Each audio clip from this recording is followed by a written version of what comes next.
Авторы Алмас Темірбай оқыған Анар Марсына мазасыз минуттар. Алло, тыңдап тұрмын? Иә, мен деймін. Бұл кім екен? Кім деймін? Сөйлесеңші, сонша неткен ұяң ең. Не дерімді, не серімді білмеймін. Құлың болып кетсем мейлі кетейін, сорым бұссын, бағым бұссын. Кімсің, кім? Не тілейсің? Айтшы қане не етейін? Сонша неге солқ-солқ етіп күрсіндім. Тым құрыса тыныштық бер жаныма. Ой, Құдай-ай, ойының башымын ба?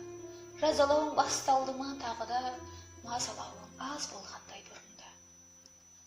Құдай үшін бір естіртші үніңді, ең бірінші және бәлкім ақырғы. Мейлі тіпті, айтпай-ақ қой шыныңды. Мейлі тіпті, айтпай-ақ қой атыңды. Сүйесің бе? Сүйсең соны білдіріп, жазда жібер поштамен хатыңды.